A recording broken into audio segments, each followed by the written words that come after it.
نحمده ونصلي على رسوله الكريم أما بعد فأعوذ بالله من الشيطان الرجيم بسم الله الرحمن الرحيم إنا أنزلناه في ليلة القدر وما أدراك ما ليلة القدر ليلة القدر خير من 1000 شهر تنزل الملائكة والروح فيها بإذن ربهم من كل أمر سلام هي حتى مطلع الفجر۔ محترم حضرات، رمضان المبارک کی راتوں میں سے ایک رات شب قدر ہے جو بہت ہی برکت اور خیر کی رات ہے۔ قرآن کریم میں اس رات کو 1000 مہینوں سے افضل بتایا گیا ہے۔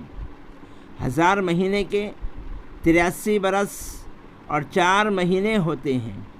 وہ آدمی بڑا ہی خوش نصیب ہے جسے اس رات کی عبادت نصیب ہو جائے کہ وہ اس ایک رات کو عبادت میں گزار دے تو اس نے گویا 83 برس اور 4 مہینے سے زیادہ زمانہ عبادت میں گزار دیا۔ حقیقت میں یہ اللہ جل شانہ کا بہت ہی بڑا انعام ہے۔ شب قدر کے حاصل کرنے کا آسان ذریعہ رمضان کے آخر عشرے میں اعتکاف ہے۔ اس سے شب قدر یقینی طور پر حاصل ہو جاتی ہے۔ شب قدر کی عظمت اتنی ہے کہ اس پر اللہ تعالی نے ایک مکمل سورت نازل فرمائی۔ اللہ تعالی کا ارشاد ہے، بے شک ہم نے قرآن کریم کو شب قدر میں نازل کیا، یعنی پورا قرآن لوح محفوظ سے اس رات میں اتارا گیا۔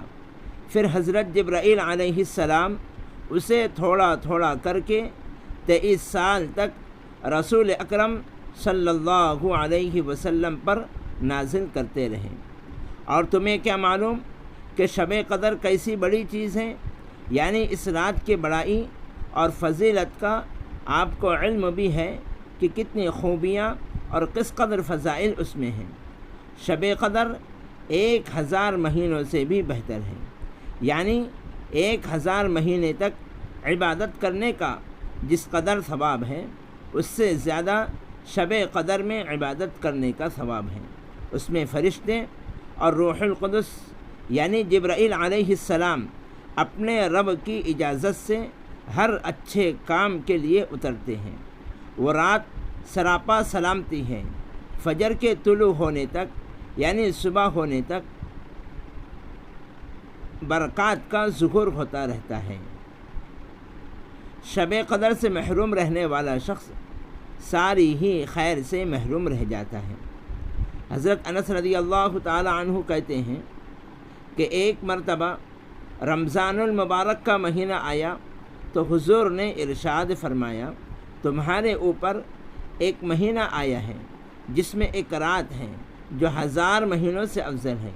جو شخص اس رات سے محروم رہ گیا وہ ساری ہی خیر سے محروم رہ گیا، اور اس کے بھلائی سے محروم نہیں رہتا مگر وہ شخص جو حقیقتاً محروم ہی ہے۔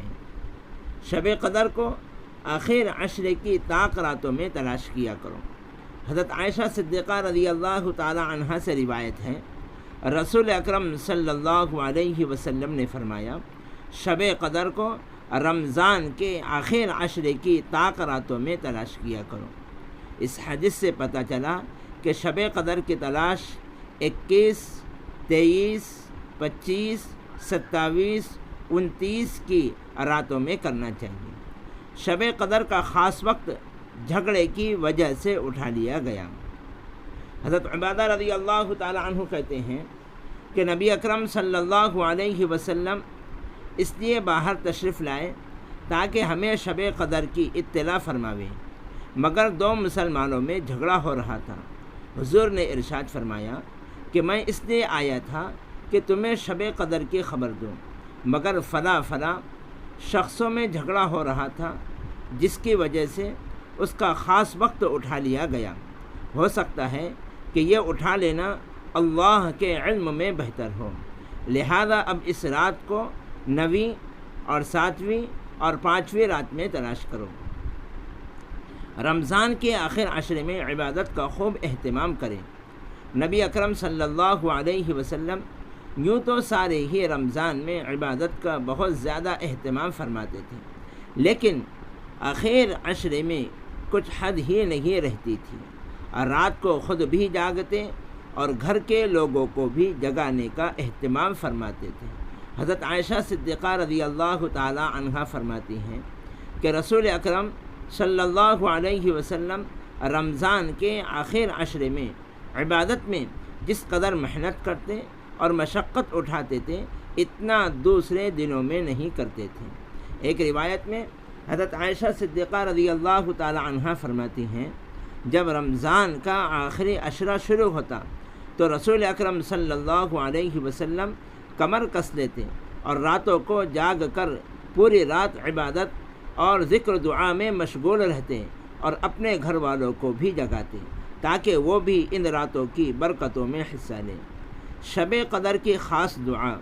حضرت عائشہ صدیقہ رضی اللہ تعالی عنہا سے روایت ہے کہ میں نے رسول اکرم صلی اللہ علیہ وسلم سے پوچھا، اللہ کے رسول، اگر مجھے شب قدر کا پتہ چل جائے تو اس میں اس رات میں کیا دعا مانگوں؟ حضور اکرم صلی اللہ علیہ وسلم نے یہ دعا بتلائی، اللہم انک عفو کریم تحب العفو فاعف عنی۔ اے اللہ، تو بے شک معاف کرنے والا ہے اور معاف کرنا تجھے پسند ہے، بس تو مجھے معاف فرما دے۔ اعتکاف کی اہمیت۔ اعتکاف کا مقصد اللہ کی پاک ذات کے ساتھ دلی تعلق قائم کرنا ہے، تمام مشغولیوں سے کٹ کر اسی کی پاک ذات میں مشغول ہو جانا ہے اور تمام لوگوں سے الگ ہو کر صرف اللہ کی محبت دل میں بٹھانا ہے۔ اعتکاف کرنے کے بہت سارے فائدے ہیں۔ اعتکاف کرنے والا جب اعتکاف میں رہتا ہے اسے مسلسل ثواب ملتا رہتا ہے، چاہے وہ سوتا رہے، کوئی لمحہ اور سیکنڈ عبادت و ثواب سے خالی نہیں گزرتا۔ یہی وجہ تھی کہ رسول اللہ صلی اللہ علیہ وسلم ہمیشہ رمضان المبارک کے آخری عشرے میں پابندی سے اعتکاف فرمایا کرتے تھے۔ حضرت عائشہ صدیقہ رضی اللہ تعالی عنہا سے روایت ہے کہ آپ صلی اللہ علیہ وسلم وفات تک برابر رمضان کے آخر عشرے میں اعتکاف فرماتے رہے۔ رسول اکرم صلی اللہ علیہ وسلم نے ایک سال تمام مہینے کا اعتکاف فرمایا اور جس سال وصال ہوا اس سال 20 روز کا اعتکاف فرمایا تھا، لیکن اکثر نبی اکرم صلی اللہ علیہ وسلم کی عادت شریفہ آخر عشرے ہی کی اعتکاف کی رہی ہے، اس لیے رمضان شریف کے آخری 10 دن کا اعتکاف سنت مؤکدہ ہے۔ اس کی ابتدا 20ویں روزے کی شام یعنی غروب آفتاب کے وقت سے ہوتی ہے اور عید کا چاند دیکھتے ہی اعتکاف ختم ہو جاتا ہے، چاہے 29 تاریخ کا ہو یا 30 تاریخ کا چاند ہو، دونوں صورتوں میں سنت ادا ہو جائیں گی۔ مسئلہ: رمضان المبارک کے آخر عشرے میں مردوں کے لیے ہر آبادی کی مسجد میں کم سے کم کسی ایک شخص کا اعتکاف کرنا علی الکفایہ ہے۔ اگر کسی ایک شخص نے بھی یہ سنت ادا نہیں کی تو پوری آبادی والوں کو سنت کے چھوٹنے کا گناہ ہوگا، اور اگر آبادی کی کسی بھی مسجد میں ایک شخص بھی اعتکاف کر لے گا تو ساری بستی والوں کی طرف سے سنت ادا ہو جائیں گی، لیکن بہتر یہ ہے کہ آبادی کی ہر مسجد میں اعتکاف کا اہتمام کیا جائے، کیونکہ بعض علماء نے ہر محلے والوں کے لیے اعتکاف کو سنت کہا ہے۔ اعتکاف کی بڑی غرض شب قدر کی تلاش ہے۔ رمضان کے آخر عشرے میں اعتکاف شب قدر کے حاصل کرنے کا بہترین ذریعہ ہے۔ حضرت ابو سعید خدری رضی اللہ تعالی عنہ کہتے ہیں کہ نبی اکرم صلی اللہ علیہ وسلم نے رمضان المبارک کے پہلے عشرے میں اعتکاف فرمایا اور پھر دوسرے عشرے میں ترکی خیمے میں اعتکاف فرمایا، پھر اپنا سر مبارک باہر نکال کر ارشاد فرمایا کہ میں نے پہلے عشرے کا اعتکاف شب قدر کی تلاش اور اہتمام کی وجہ سے کیا تھا، پھر اسی کی وجہ سے دوسرے عشرے میں اعتکاف کیا۔ پھر مجھے کسی بتلانے والے یعنی فرشتے نے بتلایا کہ وہ رات آخر عشرے میں ہے، لہذا جو لوگ میرے ساتھ اعتکاف کر رہے ہیں وہ آخر عشرے کا بھی اعتکاف کریں۔ مجھے یہ رات دکھلائی گئی تھی، پھر بھلا دی گئی۔ اس کی علامت یہ ہے کہ میں نے اپنے آپ کو اس رات کے بعد کی صبح میں کیچڑ میں سجدہ کرتے دیکھا، لہذا اب اس کو آخر عشرے کی طاق راتوں میں تلاش کرو۔ راوی کہتے ہیں کہ اس رات میں بارش ہوئی اور مسجد چھپر کی تھی، وہ ٹپکی اور میں نے اپنی آنکھوں سے نبی اکرم صلی اللہ علیہ وسلم کی پیشانی مبارک پر کیچڑ کا اثر 21 کی صبح کو دیکھا۔ اعتکاف کرنے والا فضول کاموں، جھگڑوں اور گناہوں سے محفوظ رہتا ہے۔ حضرت عبداللہ ابن عباس رضی اللہ تعالی عنہما سے روایت ہے کہ حضور اقدس صلی اللہ علیہ وسلم نے ارشاد فرمایا، اعتکاف کرنے والا گناہوں سے محفوظ رہتا ہے، اور وہ جن نیکیوں مثلا نماز جنازہ، بیمار کی عیادت وغیرہ کو اعتکاف کی وجہ سے نہیں کر سکتا، ان کا ثواب بھی اسے اسی طرح دیا جاتا ہے جس طرح ان نیکیوں کے کرنے والے کو دیا جاتا ہے۔ اعتکاف کرنے سے جہنم سے حفاظت ہو جاتی ہے۔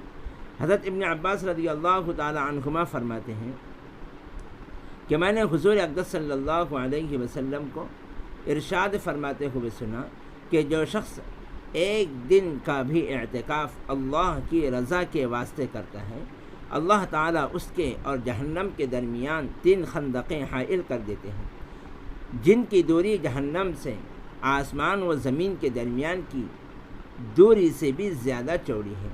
اور جب ایک دن کے اعتکاف کی یہ فضیلت ہے تو 10 دن کے اعتکاف کی کیا کچھ مقدار ہوگی۔ ایک حدیث میں نبی اکرم صلی اللہ علیہ وسلم کا ارشاد ہے کہ جو شخص عشر رمضان کا اعتکاف کرے اس کو 2 حج اور 2 عمروں کا اجر ملتا ہے۔